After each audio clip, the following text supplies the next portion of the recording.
Seriously regretting की मैंने ये लिया है। अगर मैं अपने जीवन का एक सबसे बड़ा फाइनेंशियल लॉस वाला डिसीजन अगर कोई चीज मानता हूँ तो ये ओला S1 Pro 3rd जनरेशन है। इस चक्कर में पुलिस केस भी हुआ, पुलिस थाने वगैरह भी जाना पड़ा, बहुत सारी चीज हो गई। स्कूटी आपने दी नहीं है और आपने EMI शुरू कर दी है। हाउ इज इट पॉसिबल यार। तो भाई फर्स्ट डे से ये भी काम नहीं कर रहा है, मैंने ये भी दिखाया था इसमें। सो गुड मॉर्निंग गाइस, आज हम फिर आ गए अपनी ओला S1 Pro का एक रिव्यू देने। रिव्यू है इस प्रकार की, मेरी इस ओला S1 Pro को पूरा 1 साल हो चुका है कंप्लीट। 31 मार्च को बिलिंग डेट वाइज, मतलब जिस डेट को मैंने लास्ट ईयर बुक की थी वो थी 31 मार्च और अभी चल रहा ऑलमोस्ट 11 अप्रैल। आज जिस दिन मैं ये वीडियो रिकॉर्ड करूँ आज 11 अप्रैल है। सो मैंने बुक की थी 31 मार्च 2025 को और मुझे डिलीवर हुई थी 17 मई 2025 को। तो मतलब कि ऑलमोस्ट 45-47 दिन बाद मुझे डिलीवर हो गई थी। हाँ, ऑलमोस्ट मुझे 10-11 महीने हो चुके चलाते रहते। लेकिन इसमें बड़ी बात क्या है ना, मैं इसमें आपको ये रिव्यू दूंगा कि भाई मेरे इस स्कूटी के साथ 1 साल कैसा रहा, प्लस मेरा इस स्कूटी के साथ 10,000 किलोमीटर का सफर कैसा रहा। 10-11 महीने के अंदर मैंने 10,000 किलोमीटर चला चुका हूँ। वैसे मैं आपको जरा एक बार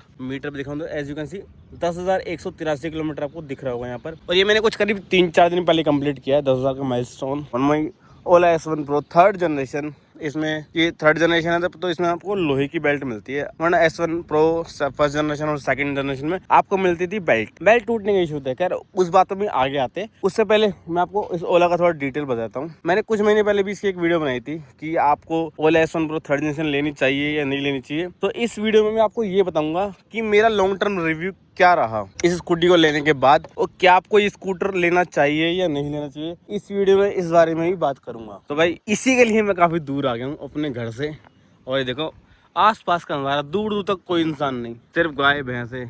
चलो करते हैं start. And I hope so कि वीडियो की क्वालिटी काफी तगड़ी आ रही होगी, भाई लाइटिंग मतलब धूप आ रही है मस्त एकदम, तो वीडियो चमक चल रही होगी पूरी। तो चलो स्टार्ट करते हैं। एंड वीडियो स्टार्ट करने से पहले मैं आप सभी से रिक्वेस्ट करना चाहूंगा, प्लीज सब्सक्राइब कर लेना। ओला से रिलेटेड मैंने ऑलरेडी काफी वीडियो डाली हुई है और इन फ्यूचर भी हम इससे रिलेटेड वीडियो डालते रहेंगे, प्लस हम कार का रिव्यू भी करते हैं कभी। तो स्टार्ट करते हैं। सो अगर हम स्टार्टिंग से बात करें, जिस दिन मैंने इससे डिलीवरी ली थी उस दिन से अगर बात करें तो सबसे पहले हम बात करेंगे सर्विस रिलेटेड इश्यूज को लेके। उसके बाद हम बात करेंगे चलाने में क्या दिक्कत है। उसके बाद हम बात करेंगे कि आपको ये लेनी चाहिए या नहीं लेनी चाहिए और किस प्राइस पॉइंट पे क्या ये वर्थ इट है या नहीं है। तो सबसे पहले हम बात करेंगे डिलीवरी। सो डिलीवरी के भाई सीन ऐसा था कि जब मैंने 31 मार्च को बुक की थी 2025 में, तो मुझे प्रॉमिस किया गया था 10-15 दिन में डिलीवर हो जाएगी, बट उन्होंने ले ली भाई 45 से 50 दिन डिलीवरी के। इस चक्कर में पुलिस केस भी हुआ, पुलिस थाने वगैरह भी जाना पड़ा, बहुत सारी चीज हो गई जो कि मैंने कभी एक्सपेक्ट नहीं किया था भाई, एक स्कूटी के चक्कर में थाने वाने भी जाना पड़ेगा। और भाई जैसे गाड़ी वाड़ी सामने से आ रही है तो हो सकता है मैं थोड़ी लोकेशन चेंज करता हूँ कि भाई यहाँ बन जाते छेड़छाड़ वाले।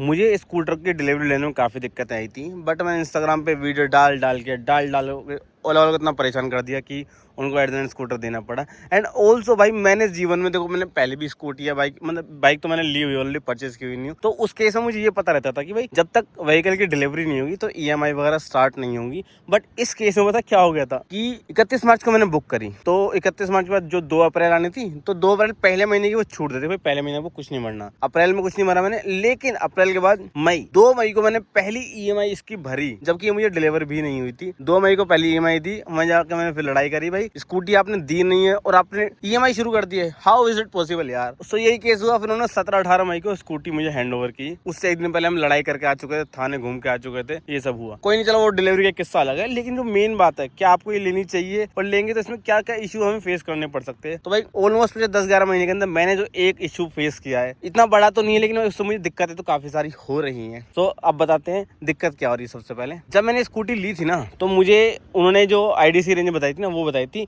इको मोड पे ऑलमोस्ट 210 किलोमीटर के आसपास की। बट मुझे पता था वो IDC रेंज तो होती है आइडियल, मतलब इंडियन रोड कंडीशन करके कुछ होता है वो तो बेफिजूल की रेंज है, उसका कोई मतलब है नहीं। बट उन्होंने कहा था नॉर्मल रेंज पे इजीली 150 किलोमीटर चल जाएगी। सो उन्होंने क्लेम किया था कि नॉर्मल मोड पे भी, इसमें देखो पहली बात 4 मोड मिलते हैं हमें। फर्स्ट है इको मोड पे वो क्लेम करते हैं 210 किलोमीटर के आसपास की रेंज। सेकंड है नॉर्मल मोड, उस मोड पे हमें मिल जाती है रेंज 170 किलोमीटर, जो इसके अंदर डिस्प्ले पे दिखाता था 170, 175, इवन 177 किलोमीटर पे दिखाया था कभी कभी कि नॉर्मल पे 100% चार्ज करने के बाद आपकी 175 किलोमीटर के अराउंड ही चल जाएगी। एंड इसके बाद आता था एक स्पोर्ट्स मोड में चलती थी अराउंड ये जो डिस्प्ले पे शो करता था something around 135-140 kilometre on sports mode 100% charge करने के बाद। लेकिन इसमें चौथा गियर भी था हाइपर मोड पे ये रेंज दिखाता था समवॉट अराउंड 110 के आसपास कि भाई हाइपर मोड पे अगर आप इसे चलाओगे तो ये आपको रेंज देगा 110 किलोमीटर के आसपास। एंड मैं आपको एक चीज बताता हूँ उसमें, जैसे अगर आप इको मोड पे अगर स्कूटी को चलाते हो तो इको मोड पे इसकी जो मैक्सिमम स्पीड रहेगी वो रहेगी 43। इको मोड पे सेट करने के बाद ये 43 से ऊपर जाएगी नहीं, एंड नॉर्मल पे सेट करने के बाद ये 83 से ऊपर नहीं जाएगी, एंड स्पोर्ट्स मोड पे लगाने के बाद ये 96 से ऊपर नहीं जाएगी, एंड हाइपर मोड पे जो इसकी मैक्सिमम स्पीड है 125 उस तक ये चली जाती है। लेकिन आप जितना तेजी से भगाओगे उतनी जल्दी इसकी बैटरी ड्रेन होगी, बैटरी उतनी जल्दी खर्च होगी। सो ये है इसका मसला, मतलब मसला नहीं क्या वो तो होता ही है भाई, आप ज्यादा स्पीड में भगाओगे तो बैटरी जल्दी खर्च होगी। अब आगे आते हैं, अब क्या हुआ, स्कूटी खरीदने के जस्ट 2-3 दिन बाद ही मेरा ना ये वाला स्पीकर बज नहीं रहा था। एक तो ये स्पीकर बज नहीं रहा था, बज रहा था इतनी लो आवाज थी इस स्पीकर की।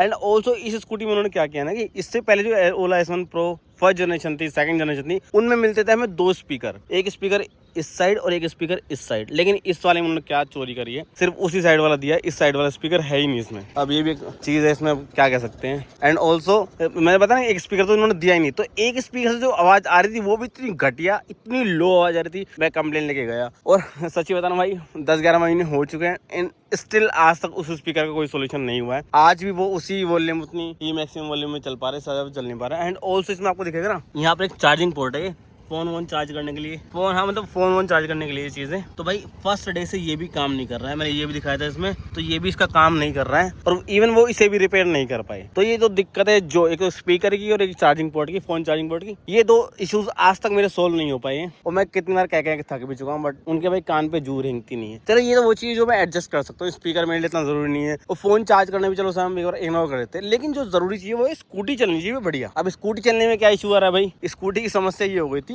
स्कूटी मैंने 17 मई को मुझे डिलीवर हुई, मई, जून, जुलाई, और ये बात है 1 अगस्त की। 1 अगस्त को मैं अपना ड्राइविंग लाइसेंस का टेस्ट देने जा रहा था। जैसे ही मैं स्कूटी लेके उनके गेट पे पहुंचा, मयूरविहार फेस 1 की अथॉरिटी में जहाँ ड्राइविंग लाइसेंस का टेस्ट होना था, वहां पर गेट पे जाके स्कूटी बंद हो गई और उस दिन से लेके अगले 10 दिन ये स्कूटी ऑन ही नहीं हुई। बट मैंने 1 अगस्त को ये स्कूटी ओला के सर्विस सेंटर में पहुंचा दी थी। मैंने उन्हें कॉल किया भाई, जब मैं जहाँ स्कूटी बंद हो गई थी बीच रास्ते में अथॉरिटी के पास, उन्होंने कहा सर हम इसे लेने तो नहीं आ पाएंगे, आपको खुद ही धक्का मार के लेने आनी पड़ेगी। तो भाई मैंने वहां से 10 किलोमीटर से धक्का मार के ओला के सर्विस सेंटर पहुंचाया। ओला की तरफ से कोई हेल्प नहीं मिलती है, बस कहने वाली बात होती है कि रोड साइड असिस्टेंस वगैरह है, बट ऐसा इन एक्चुअल कुछ नहीं है भाई। एंड अब नेक्स्ट आते हैं, जब मैं से ओला लेके गया, ओला लेके जाने के बाद उन्होंने अपने पास ये 10 दिन रखी। एंड जब मैंने ली थी ना तो इसमें चारों मोड एक्टिवेट थे, eco, normal, sport and hyper. लेकिन जब ये मेरे पास वापस आई, इसमें से भाई एक मोड जा चुका था, हाइपर मोड जा चुका था। और हाइपर मोड जाने की वजह से एक इसमें इशू आ गया कि जो इसकी रेंज थी टोटल जो अब निकल के आ रही थी, पहले नॉर्मल पे जो 170 बता रहे थे, बट 170 तो वो उस टाइम भी आती नहीं थी, बट 140 के आसपास, इजिली 150 के आसपास आ जाती थी नॉर्मल मोड पे। मतलब उस टाइम बढ़िया चल रही थी, एकदम सही रिस्पॉन्स चलने को लेके। लेकिन आज ऑलमोस्ट 10-11 महीने हो गए एंड स्टिल आज तक वो हाइपर मोड वो एक्टिवेट नहीं कर पाई है। जब 1 अगस्त को खराब हुई थी, इसमें कुछ ECU वगैरह होता है वो फूक गया था इसका, तो उन्होंने रिपेयर करके दी। अब पता नहीं किसी और स्कूटी का पार्ट डाला लो मॉडल का, इसलिए अब ये काम कर नहीं पा रही। इसका हाइपर मोड बंद है और स्कूटी को ऐसा फील हो रहा है कि ये ओला S1 Pro 3rd जनरेशन नहीं है, ये है कोई ओला मतलब लाइक S1 X और एयर वगैरह जो मॉडल आते हैं वो वाला मॉडल है। तो इसलिए अब जो इसकी मैक्सिमम रेंज, अगर मैं नॉर्मल मोड की बात करूँ, नॉर्मल पे 175 के आसपास दे रही थी, लेकिन अब अगर हम बात करें इस चीज की तो अभी इतना नहीं दे रही है। अब ये दिखा रही है नॉर्मल मोड पे। मैं आपको डिस्प्ले में दिखाता हूँ भाई क्या दिखा रही है। देखो भाई अभी आपको दिख रहा है, मैंने 10,000 चला दी है, अभी मैंने एक्टिवेट कर रखी है, रेडी टू गो। अगर मैं घुमाऊंगा तो भाग जाएगी, दिख रही है। हाँ आप देखो 84% इसमें बैटरी है और नॉर्मल मोड मैंने लगा रखी है 84% पे ये चलेगी 96 किलोमीटर। ये है ओला की टॉप मॉडल स्कूटी का हाल खरीदने के 10 महीने बाद। जो उन्होंने क्लेम की थी ना कि भाई 170, और जब मैंने स्टार्टिंग में ली थी ना तब डिस्प्ले पे दिखाता था 100% चार्जिंग के बाद 170-175 किलोमीटर डिस्प्ले पे दिखाता था। अब आप इससे खुद ही अंदाजा लिखा दो कि 84% पे 96 किलोमीटर दिखा रहा है, तो 100% पे कितने दिखाता होगा, 118-115, इससे ज़्यादा नहीं दिखाता भैया। और 118-115 दिखाने के बाद एक और बात पता है चलती कितनी है, टोटल फुल चार्ज करने के बाद इसकी टोटल जो मैक्सिमम रेंज मैंने निकाली है ना, जब से वो हाइपर मोड बंद हुआ है, और खरीदने के 2 महीने बाद से ही वो हाइपर मोड आज तक बंद है। मतलब कि अगर मैं 10-11 महीने चला लिए ये, हाँ ऑलमोस्ट 11 महीने चला लिए, तो पिछले 9 महीने से वो हाइपर मोड बंद है। और इसकी वजह से मेरी रेंज की भाई ऐसी की तैसी हो चुकी है। पहले ही चलती थी 140-150 किलोमीटर 100% फुल चार्ज के बाद, लेकिन अब ये चल रही है, मैं आपको दिखाई देता हूँ, मैं बता दूँ क्या। मैंने कल रात में फुल चार्ज की थी 100% और उसी टाइम मैंने इसकी ट्रिप कर दी थी रीसेट। अभी दिख रहा है आपको 84% है, तो कल रात से अब तक मैंने ये चलाई है 16%। और अगर मैं बात करूँ भाई, मैंने उसी टाइम जब लेकर निकला था ना घर से, तो मैंने ट्रिप रीसेट कर दी थी। तो भाई 15.4 किलोमीटर मैंने कल रात से अब तक ये चलाई है और 84% इसमें बैटरी बची है। तो मतलब 15.5 चलाई है और 16% बैटरी। तो आप इसे अंदाजा लगा सकते हो कि 16% में 15.5 किलोमीटर चली है ये। तो अब जो इसका माइलेज हो गया ना, वो आप मोटा मोटा फॉर एग्जाम्पल मान लो, है तो कम, उससे भी कम, 1 किलोमीटर पे ले रही है 1% बैटरी। तो मतलब जैसे राउंड फिगर लगा लो आप कि ये 100% में सिर्फ 100 किलोमीटर चल पा रही है, वो भी नॉर्मल मोड में। एंड इसीलिए मैंने इसमें स्पोर्ट्स मोड बंद कर रखा है। अगर मैं स्पोर्ट्स मोड पे से यूज करूंगा तो भाई फिर तो खत्म है मामला, फिर ये नहीं चलेगी 70-75 भी, ये हाल हो जाता है इसको लेके इसका। तो भाई इसलिए मैंने परमानेंटली स्पोर्ट्स मोड मैंने बंद कर रखा है। एंड हाइपर मोड की जो समस्या है, जैसे मैंने बताया 1% पे 1 किलोमीटर चलती है top model. And hyper mode तो उन्होंने कंपनी ने खुद ही बंद कर रखा है, उसे रिपेयर हो गई है। और मैं इतनी बार भाई रिक्वेस्ट कर चुका हूँ, इतनी बार हाथ जोड़ चुका हूँ, भाई हाइपर मोड एक्टिवेट कर दो। मुझे यही उम्मीद थी कि हाइपर मोड एक्टिवेट हो जाएगा तो पुरानी वाली रेंज शायद वापस आ जाए। 1 साल में इसके ये हाल हो चुके हैं। मुझे प्रॉमिस की गई थी 170 किलोमीटर की रेंज, और मुझे ये अब मैंने पता है 15.5 किलोमीटर 16% बैटरी ले चुकी। लेकिन ये तो जब है जब मैं 40 या 45 की एक नॉर्मल स्पीड पे चला रहा हूँ। मान लो अगर मैं हाईवे पे हूँ और मैंने अगर 70-75 अगर से चला रहा हूँ तो भाई टोटल रेंज निकल के आएगी 80 किलोमीटर की, वो भी नॉर्मल मोड पे 100% चार्ज करने के बाद। सो भाई रेंज के मामले में ये स्कूटर खत्म है। सो इसीलिए मुझे बस ये थोड़ा वेस्ट ऑफ मनी फील होता है कि मैंने 1,80,000 रुपये दे के ये कबाड़ा खरीदा है। सीरियसली रिग्रेटिंग की मैंने ये लिया है। अगर मैं अपने जीवन का एक सबसे बड़ा फाइनेंशियल लॉस वाला डिसीजन अगर कोई चीज़ मानता हूँ तो ये ओला S1 Pro 3rd जनरेशन है। ओला मुझे नहीं लेनी चाहिए थी, बट स्टिल मैंने ले ली। तो भाई क्या ही कह सकते हैं, रेंज ने तो उसको परेशान कर रखा मुझे। एंड अब बात करते हैं 10,000 किलोमीटर का मेरा रिव्यू। तो भाई जो मैंने अभी 10,000 किलोमीटर चलाई है ना, मेरा इसके बीच में सही रहा। मतलब सीन में बड़ी चले हुए ऐसे चलने में कोई दिक्कत नहीं आई। बस एक बार वो बंद हो गई थी स्टार्टिंग के टाइम पे, वो इशू रहा था एक जो रहा था, लेकिन उसके बाद कभी बंद वगैरह नहीं हुई। और रिसेंटली मैंने 10,000 किलोमीटर जब मैंने कंप्लीट किया था ना, तो 10,000 से पहले समथिंग अराउंड 9,500 किलोमीटर के आसपास ना, 9,500 किलोमीटर का मैंने इसका एक तो ब्रेक पैड चेंज कराया था एंड एक इसके ब्रेक ऑयल चेंज कराए थे। पीछे वाला ब्रेक पूरा जा चुका था, इसका घिस चुका था, ये रहा। एंड ऑल्सो ना एक दिन स्कूटी खड़ी थी तो गाय ने मार दी टक्कर, तो इसका ये फुट रेस्ट टूट गया था, उस साइड वाला ही फुट रेस्ट टूट गया। तो मैंने फुट रेस्ट भी डलवा लिया था, बट ये मैंने ओला से नहीं डलवाया कोई भी काम, क्योंकि ओला में भाई इस फुट रेस्ट के मांग रहे थे समथिंग 950 रुपये दोनों के, और ये मैंने बाहर से डलवाया सिंपल एक ही 150 रुपये का। और ब्रेक ऑयल 30 रुपये का था और ब्रेक पैड 150 रुपये के थे, लेकिन लगाने के 200 रुपये। तो सारा काम मिला के ना 500-600 में निपट गया बाहर से सारा काम। ओला जाते तो फिर उनके लगी नखरे हैं भाई। फर्स्ट ऑफ ऑल वहाँ अगर किसी आप रिपेयर के लिए चले गए ना, पहले भाई अपॉइंटमेंट दो, एक दिन पहले उन्हें अपॉइंटमेंट दो, तब ये रिपेयर करके देंगे, उनका लगी नखरे हैं। तो 10,000 जो मैंने चलाई है ठीक चली, कोई दिक्कत नहीं। लेकिन सबसे बड़ी दिक्कत ये आई कि भाई इसे बार बार चार्ज पे लगाना पड़ता है। हम इसे लेके किसी भी लंबे टूर में नहीं जा सकते, और कहीं जाने के लिए फिर वही वाला लफड़ा कि पहले से फुल चार्ज करके रखो। और अगर कहीं से हम लेके जा रहे हैं तो भाई हमें ना पहले ही प्लान करना पड़ता है कि हम इसे कहाँ लेके जाएंगे और क्या ये वहाँ से जाके वापस आ पाएगी। हम ऐसे भी किसी मतलब ऐसे अननोन प्लान में लेके इसको शामिल नहीं कर सकते चीज़ को। इस चक्कर में काफ़ी जगह में जा नहीं पाता, क्योंकि इसमें बैटरी नहीं होती एट लास्ट मोमेंट। अगर आपको कहीं जाना है तो इसमें भाई बैटरी होनी चाहिए वाली बात है। तो अगर आप बैटरी व्हीकल मतलब कोई भी इलेक्ट्रिक व्हीकल ले रहे हो तो भाई आपको डिसिप्लिन होना पड़ेगा इसके चार्ज को लेके, कि आपको ये each and every time charge पे लगा रखनी पड़ेगी। और आप अगर ओला लेने की सोच रहे हो तो भाई मेरी एक बात हमेशा ध्यान रखना, अगर आप ओला या कोई भी इलेक्ट्रिक व्हीकल, टू व्हीलर की बात करूँ मेनली, मैं कार की बात नहीं करूँगा, कार नहीं है मेरे पास। तो अगर आप टू व्हीलर लेने की सोच रहे हो इलेक्ट्रिक में, तो ध्यान रखना आपके पास आपका जो प्राइमरी व्हीकल है वो पेट्रोल व्हीकल होना चाहिए। तो बाइक या स्कूटी होनी ही चाहिए, आप इसके ऊपर रिलाई नहीं कर सकते कभी भी। ये हमेशा सेकंड ऑप्शन रहेगा, प्लान बी रहेगी ओला बैटरी स्कूटी या कोई भी बैटरी स्कूटी। प्लान बी में रखने से हमेशा प्लान ए हमेशा एक पेट्रोल व्हीकल होना चाहिए, क्योंकि एट द एंड वही काम आता है लंबी ट्रिप के। लंबी ट्रिप में बता रहा हूँ 60-70 किलोमीटर भी आपको जाना है तो भाई आप बाइक से ही जाना है, क्योंकि आपको जाके वापस भी आना है। और आप इन पे नहीं भरोसा कर सकते, क्योंकि रास्ते में खराब हो गई ओला हेल्प करता नहीं, और आप बाहर से कहीं दिखा नहीं सकते, क्योंकि अगर आपने बाहर खुलवा दी तो वारंटी इसकी चली जाएगी। और ये सब चीज़ें बस आई थिंक वीडियो काफ़ी लंबी होती जा रही है, तो मैं अब शॉर्ट में बताता हूँ। ये स्कूटी मुझे पड़ी थी ऑलमोस्ट 1,80,000 रुपये की।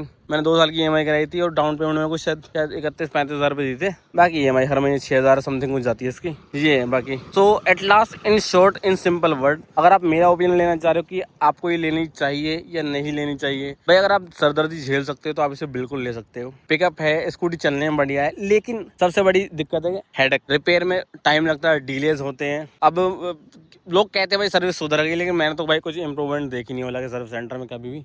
हमेशा उनके ठस्से में रहते हैं, वो इतने लेजी है, पता कैसे काम करते हैं वो लोग। सो इन सिंपल वर्ड, अगर आप इसे लेना चाह रहे हो तो भाई मैं आपसे हाथ जोड़ कर रिक्वेस्ट करना चाहूँगा, आप इस स्कूटी को ना ही ले तो बढ़िया है। इसको ही क्या, इवन एथर भी, बट आपको वो वाली बात, अगर आपको लेनी ही है फिर तो आप कोई सी भी ले सकते हो। बट मैं बिल्कुल भी रिकमेंड नहीं करूँगा कि आपको एक बैटरी व्हीकल या टू व्हीलर इलेक्ट्रिक वाला लेना चाहिए। इससे बड़े तो आप भाई पेट्रोल वाली स्कूटी ले लो, 80-90 हज़ार लाख रुपए की आ जाती है। मान लो एक कैलकुलेशन बता रहा हूँ मैं आपको उदाहरण के लिए, 1 लाख की आपने पेट्रोल स्कूटी ले ली और ये आपको पड़ती है टॉप मॉडल 1,80,000 की ऑन रोड जाके। तो भाई 1 लाख की पेट्रोल लेने के बाद, स्कूटी लेने के बाद, जो ऊपर की जो 80,000 है, आप उसका 80,000 का पेट्रोल भरवा लेना एक्टिवा में या जो आप पेट्रोल व्हीकल लेने वाले हो।